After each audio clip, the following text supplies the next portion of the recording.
Subscribe कीजिए मेरे channel Balaji study अड्डा को और इस बेल आइकन पर क्लिक कीजिए for latest update. Welcome to Balaji Study Adda. नमस्कार दोस्तों, बालाजी स्टडी अड्डा में आपका स्वागत है। जैसे कि बीटीसी डीएलएड थर्ड सेमेस्टर के सन 2017 के द्वितीय बार के जो पेपर हुए थे उनका सॉल्यूशन करा रहे हैं। तो इससे पहले वाले वीडियो में हिंदी का हमने कंप्लीट पेपर सॉल्व कराया था। अगर वो पिछला वीडियो आपने नहीं देखा है, साइड में आई बटन है, उस पर क्लिक करके आप वो देख सकते हैं। कंप्लीट प्लेलिस्ट वीडियो के डिस्क्रिप्शन लिंक में आपको मिल जाएगी, जहाँ पर सन 2016, 17 इन सभी जो पेपर हुए थे बीटीसी डीएलएड थर्ड सेमेस्टर उन सभी के भी सॉल्यूशन आपको मिल जाएंगे। आज की वीडियो में हम बात करेंगे सोशल साइंस का सन 2017 का द्वितीय बार का पेपर। इसको हम दो पार्ट में देखेंगे। पहले पार्ट में हम वस्तुनिष्ठ और अति लघु सेक्शन देखेंगे और दूसरे पार्ट में जो हम लघु उत्तरीय प्रश्न देखेंगे। तो चलिए देखते हैं वस्तुनिष्ठ प्रश्न को। तो क्वेश्चन नंबर पहला है हमारा कि भारत पर जो है वो प्रथम मुस्लिम आक्रमण कब हुआ था। तो ये हुआ था 712 ईस्वी में। अगर यहाँ पर कहा जा रहा है प्रथम मुस्लिम आक्रमण की बात, तो किसने किया था ये भी आपको पता होना चाहिए। तो ये मोहम्मद बिन कासिम के द्वारा है जो है किया गया था। और बात करें मोहम्मद बिन कासिम की, तो ये जो है वो अरब से आया था। और बात की जा रही आक्रमण की, तो आक्रमण जो है वो भारत के किस क्षेत्र में हुआ था अगर ये पूछा जाए, तो ये जो है वो पश्चिमोत्तर भारत पर जो है वो आक्रमण किया था। तो हमारा उत्तर नंबर आ जो है वो सही हो जाएगा। अगला क्वेश्चन नंबर 2 है कि निम्नलिखित में से किसके शासनकाल को वास्तुकला की दृष्टि से स्वर्ण काल कहा जाता है। तो किसको कहा जाता है, ये जो है वो शाहजहां को कहा जाता है। इनके काल में जो है ताजमहल का जो है वो निर्माण इनके द्वारा जो है अपनी मुमताज बेगम जो है उनके लिए कराया गया था। तो उसके आधार पर आप याद रख सकते हैं कि वास्तुकला की दृष्टि से जो है इसे स्वर्ण काल की संज्ञा दी गई है। थोड़ा सा बात कर लेते हैं शाहजहां के बारे में। तो शाहजहां का पूरा नाम था मिर्जा साहब उद्दीन बेग मोहम्मद खान खुर्रम। अन्य नाम जो है डायरेक्ट हम खुर्रम भी आपको देखने को मिलता है। तो खुर्रम नाम भी आपको पता होना चाहिए, डायरेक्ट जो है कभी कभी बहुविकल्पी में पूछ लिया जाता है। जन्म हुआ था इनका 5 जनवरी 1592 को और कहाँ हुआ था, लाहौर में। बात करें मृत्यु की, तो मृत्यु हुई थी 1666 में। कहाँ हुई थी, आगरा में। माता पिता की बात करें तो जगत गोसाई यानी कि जोधाबाई जो है वो इनकी माता थी और पिता जो है वो जहांगीर थे। पति या पत्नी की बात करें तो अर्जुबंद बानो जो है वो इनकी पत्नी थी, जो कि मुमताज के नाम से जो है जानी जाती थी और इन्हीं के लिए जो है इन्होंने ताजमहल बनवाया था। चलिए अब बात करते हैं अगले प्रश्न की। अगला क्वेश्चन नंबर 3 है, मोहम्मद बिन तुगलक ने अपनी राजधानी दिल्ली से कहाँ स्थानांतरित की। तो इन्होंने जो है वो देवगिरी यानी कि दौलताबाद जो है वो स्थानांतरित की थी। अगला क्वेश्चन नंबर 4 है, कार्ल मार्क्स कहाँ का निवासी था। जर्मनी, फ्रांस, रूस, इटली। तो ये जो है वो जर्मनी का निवासी था। थोड़ा सा बात करें कार्ल मार्क्स के बारे में, तो ये दार्शनिक के रूप में जो है वो जाने जाते थे। कार्ल हेनरिक मार्क्स इनका पूरा नाम था। ये जर्मन दार्शनिक, अर्थशास्त्री, इतिहासकार, राजनीतिक सिद्धांतकार, समाजशास्त्री, पत्रकार और वैज्ञानिक समाजवाद के जो है वो प्रणेता थे। इनका जन्म जो है वो 5 मई 1818 को जो है वो त्रेवेस के एक यहूदी परिवार में हुआ था और जो कि जर्मनी जो है उसी के अंतर्गत आता है। 1824 जो है उसमें इनके परिवार ने जो है वो ईसाई धर्म को स्वीकार किया था 1824 को। बात करते हैं चलिए अगले प्रश्न की। अगला क्वेश्चन नंबर 5 है कि प्रथम विश्व युद्ध की समाप्ति कब हुई थी। तो बात करें ऑप्शंस, तो 1916, 1920, 1922 या 1918। समाप्ति हुई थी हमारी 11 नवंबर 1918 को। अगर बात करें स्टार्टिंग कब से हुई थी, तो ये हुई थी 1914 से 1918 यानी कि 11 नवंबर 1918 तक तो जो है वो प्रथम विश्व युद्ध चला था। अगला क्वेश्चन नंबर 6 है, राष्ट्रपति राज्यसभा में कितने सदस्यों को जो है वो मनोनीत कर सकता है। 14, 16, 12 या 13। तो ये जो है टोटल 12 सदस्यों को मनोनीत कर सकता है, यानी कि उत्तर नंबर सा हमारा सही हो जाएगा। अगला क्वेश्चन नंबर 7 है, प्रधानमंत्री की नियुक्ति जो है वो कौन करता है। संसद के दोनों सदनों की संयुक्त बैठक द्वारा, राष्ट्रपति, लोकसभा का अध्यक्ष या राज्यसभा का अध्यक्ष। तो नियुक्ति की बात करें तो ये जो है वो राष्ट्रपति के द्वारा जो है वो की जाती है प्रधानमंत्री की नियुक्ति, यानी कि उत्तर नंबर बा जो है हमारा सही हो जाएगा। अगला क्वेश्चन नंबर 8 है हमारा, लोकसभा की सदस्यता के लिए उम्मीदवार की आयु जो है वो कितने वर्ष से जो है वो कम नहीं होनी चाहिए। तो कितनी वर्ष से कम नहीं होनी चाहिए, 25 वर्ष। बात की जा रही है यहाँ पर लोकसभा की। अगर बात की जाए राज्यसभा की, तो राज्यसभा की जो है आपको कमेंट सेक्शन में टाइप करके बताना है, मैं कमेंट में ही आपको उत्तर दे दूंगा। राज्यसभा की सदस्यता के लिए उम्मीदवार की आयु जो है वो कितने वर्ष से कम नहीं होनी चाहिए, ये आपको कमेंट सेक्शन में टाइप करके बताना है। चलिए बढ़ते हैं अगले प्रश्न की तरफ। अगला क्वेश्चन नंबर 9 हमारा कि सर्वोच्च न्यायालय के न्यायाधीश की जो है वो नियुक्ति कौन करता है। तो सर्वोच्च न्यायालय के न्यायाधीश की नियुक्ति जो है वो राष्ट्रपति के द्वारा की जाती है, यानी कि उत्तर नंबर सा जो है हमारा सही हो जाएगा। अगला क्वेश्चन नंबर देन है हमारा शेख सलीम चिश्ती का जो मकबरा है वो कहाँ है, तो ये जो है वो फतेहपुर सीकरी में, काफ़ी फेमस भी है, लगभग जो है सबको पता भी होगा। अगला क्वेश्चन नंबर 11 है हमारा, विश्व मौसम संगठन का जो है वो मुख्यालय कहाँ है। ऑप्शन है हमारे पास प्राग, लंदन, जिनेवा या रूस। तो ये जो है वो जिनेवा में जो है विश्व मौसम संगठन। विश्व मौसम जो संगठन है उसकी स्थापना जो है 23 मार्च 1950 में जो है हुई थी, 1950 में हुई थी, 23 मार्च 1950 में।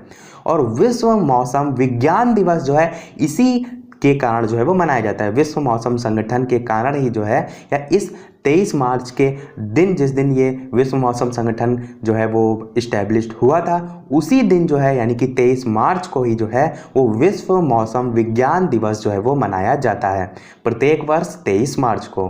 काफ़ी बार जो है बहुविकल्पी में इस टाइप के क्वेश्चन पूछे जाते हैं कि विश्व मौसम विज्ञान दिवस कब मनाया जाता है, तो ये जो है वो 23 मार्च को मनाया जाता है। और विश्व मौसम संगठन का मुख्यालय जो है वो जिनेवा में, और इसका जो गठन है वो 23 मार्च 1950 को हुआ था।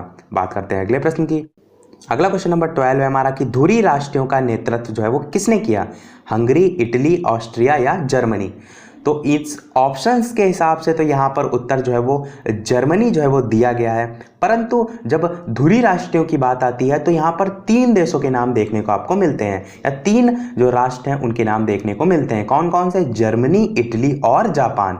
तीनों के जो है अगर एक साथ नाम लिखे होते हैं वही जो हमारे धुरी राष्ट्र को जो है वो संबोधित करते हैं, जर्मनी, इटली और जापान। पर यहाँ पर सिंगल सिंगल पूछे इसलिए जो है यहाँ पर जर्मनी आंसर दिया गया है। एक्चुअल में क्या हुआ था, जो द्वितीय विश्व युद्ध हुआ था उसमें जो है 2 भागों में बट गए थे, एक हमारा धुरी राष्ट्र थे और एक हमारा मित्र राष्ट्र थे। तो वहीं से जो है वो धुरी राष्ट्र जो है वो निकल कर आया है। बात करते हैं अगले प्रश्न क्वेश्चन नंबर 13 की। भारत में जो है वो हरित क्रांति की शुरुआत जो है वो कब हुई थी। ऑप्शन है हमारे पास 66 से 67, 83 से 84, 72 से 73 और 1957 से 58 ईस्वी। इसका सही उत्तर होगा हमारा ऑप्शन नंबर आ, यानी कि 1966 से 67 में जो है वो हरित क्रांति की शुरुआत हुई थी। अगर बात करें सबसे प्रारंभिक स्तर पर जो है किसने इसकी शुरुआत की थी, तो वो जो है वो नॉर्मन बोरलॉग जो है इनका नाम आपको देखने को मिलता है। नॉर्मन बोरलॉग जो है वो प्रारंभ करने का श्रेय जो है इन्हीं को जाता है, हरित क्रांति को प्रारंभ करने का श्रेय। और नॉर्मन जो बोरलॉग हैं ये नोबेल पुरस्कार विनर जो हैं थे, मतलब इनको नोबेल पुरस्कार से भी नवाजा गया था। अगर हम यहाँ पर बात करें प्रारंभ की, जब आपसे पूछा जाए कि भारत में हरित क्रांति की शुरुआत करने का श्रेय किसको जाता है, तो वो जाता है MS स्वामीनाथन। MS स्वामीनाथन। दोनों बहुत ही इंपॉर्टेंट हैं, काफ़ी बार कॉम्पिटिटिव लेवल में पूछा गया है, तो दोनों चीज़ आप जरूर याद कर लीजिएगा। तो MS स्वामीनाथन को जो है वो भारत में हरित क्रांति की शुरुआत करने के लिए जाना जाता है। बात करते हैं अगले प्रश्न की। अगला क्वेश्चन नंबर 14 हमारा कि विश्व का सबसे प्राचीन देश कौन सा है। तो ऑप्शन है हमारे पास 4, नेपाल, चीन, ब्रिटेन, जापान। तो ये जो है वो जापान है, यानी कि उत्तर नंबर द हमारा सही हो जाएगा। ये 4 ऑप्शंस के आधार पर दिया गया है। अगला और लास्ट बहुविकल्पी हमारा कि कपास का रेशा जो है पौधे के किस भाग से प्राप्त होता है, तने से, जड़ से, फल से या पत्तों से। तो ये जो है हमारा फल से प्राप्त होता है, यानी कि उत्तर नंबर सा हमारा सही हो जाएगा। चलिए बढ़ते हैं अब अति लघु उत्तरीय प्रश्न की तरफ। अब बात करते हैं हम अति लघु उत्तरीय प्रश्न की। तो क्वेश्चन नंबर 16 है हमारा, बाबर के पुत्रों के नाम लिखिए। तो बाबर के पुत्र यहाँ पर दे रखे हैं हुमायूं, कामरान मिर्जा, हिंदल, अहमद, शाहरुख। तो हमने आपको जो सेपरेट वीडियोस बताए थे उसमें 4 नाम जो है वो प्रमुखता से देखने को मिलते हैं। यहाँ पर कुछ एक्स्ट्रा लिखे हैं जैसे कि शाहरुख और अहमद, ये सब मुख्य रूप से आपको 4 नाम मिलते हैं। पहला हमारा नाम होता है हुमायूं, दूसरा होता है हमारा कामरान, तीसरा होता है हमारा अस्करी और चौथा होता है हमारा हिंदाल। हुमायूं, कामरान, अस्करी और हिंदाल जो है वो ये 4 प्रमुख रूप से जो आपको मेन NCERT की बुक्स हैं उसमें जो है यही नाम देखने को मिलते हैं। तो ये जो है वो बाबर के 4 पुत्र थे। बात करते हैं अगले प्रश्न की। अगला क्वेश्चन नंबर 17 है, हुमायूं की असफलता के कोई 2 कारण लिखिए। पहला है हमारा अफगानी शत्रु, दूसरा है हुमायूं के सगे संबंधी। तो ये जो है वो हुमायूं की असफलता के 2 कारण हो गए। अगला क्वेश्चन नंबर 18 है, जहांगीर द्वारा विजित 4 राज्यों के नाम लिखिए। तो कांधार, मेवाड़, अहमदनगर और कांगड़, ये जो है जहांगीर द्वारा विजित 4 राज्यों के नाम हो गए। अगला क्वेश्चन नंबर 19 है हमारा कि औरंगजेब ने दक्षिण भारत में किन राज्यों पर आक्रमण किया था। तो ये जो है बीजापुर तथा गोलकुंडा पर जो है वो आक्रमण किया था। अगला क्वेश्चन नंबर 20 है, भारत ने अंग्रेज और फ्रांसीसी के बीच संघर्ष के कोई 2 कारण लिखिए। तो पहला हमारा कारण है भारत में व्यापारिक प्रतिस्पर्धा तथा अमेरिका के उपनिवेशों का अभाव। ये जो है भारत ने अंग्रेज और जो फ्रांसीसियों के बीच संघर्ष हुए थे उसके 2 कारण हो गए।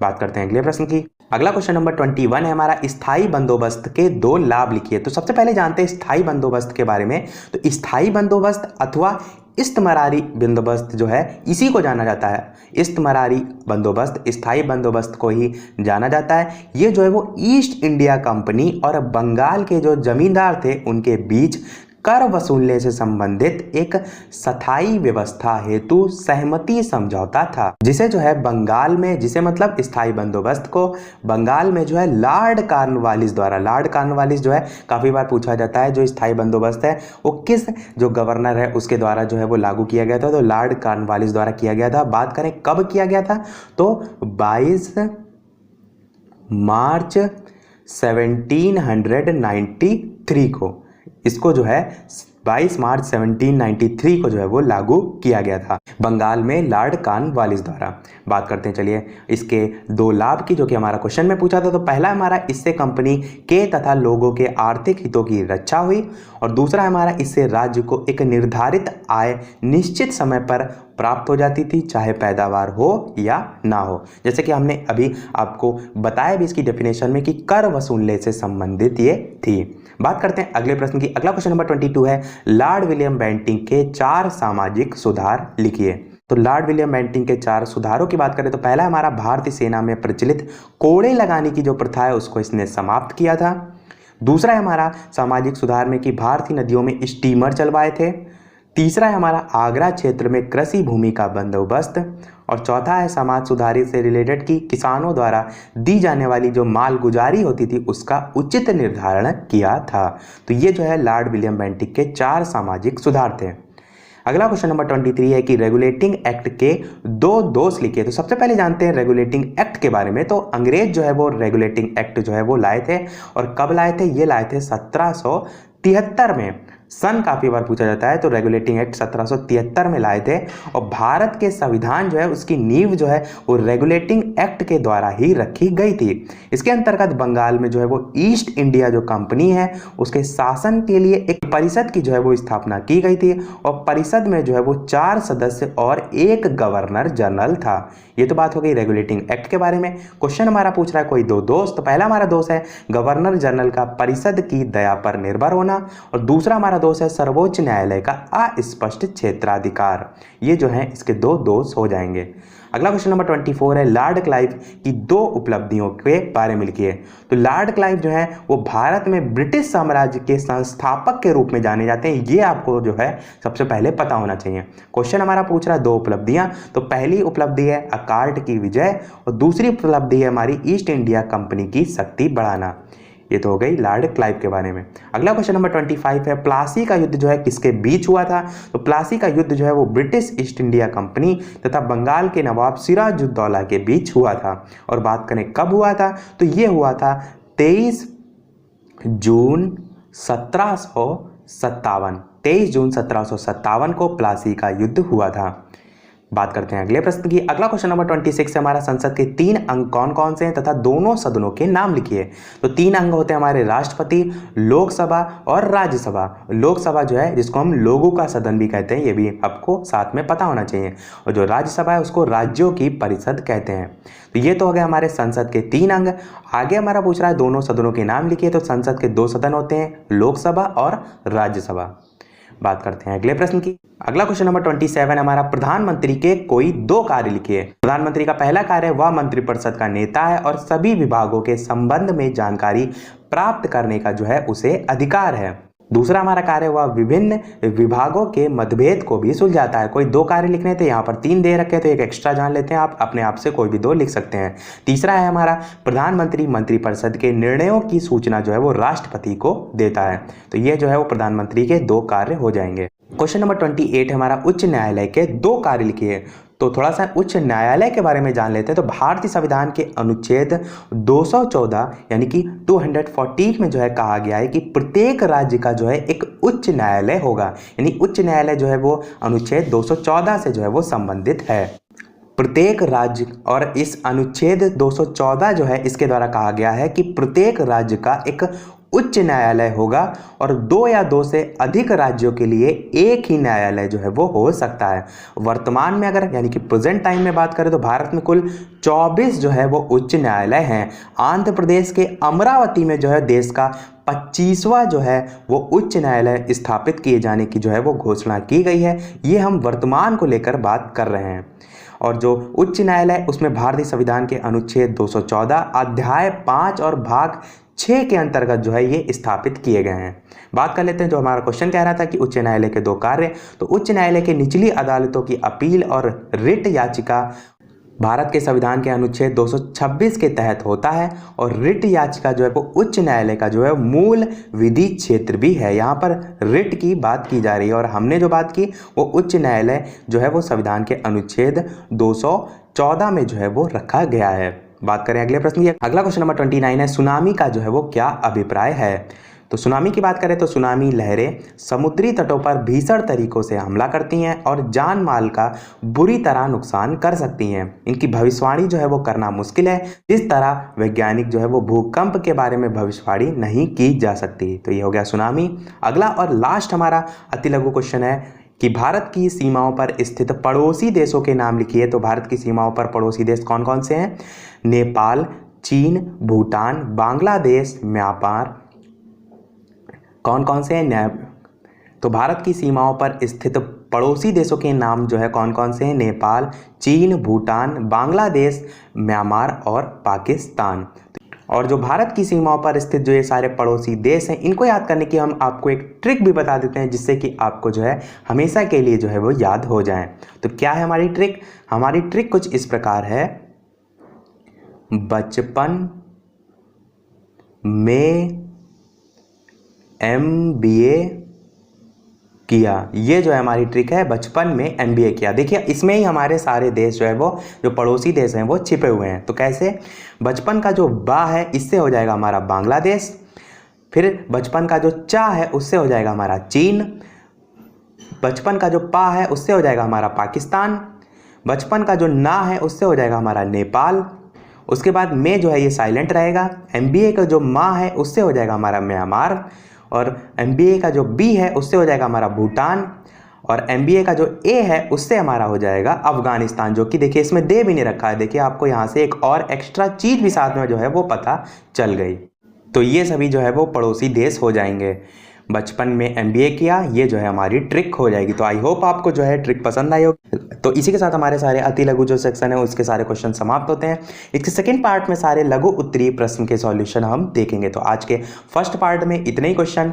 तो आज के वीडियो में इतना ही। अगर हमारा प्रयास आपको पसंद आए तो वीडियो को लाइक करें, शेयर करें और हमारे चैनल को सब्सक्राइब करें। सब्सक्राइब के बगल में जो नोटिफिकेशन बेल है उसे जरूर ऑन करें, जिससे कि आपका कोई भी वीडियो मिस ना हो।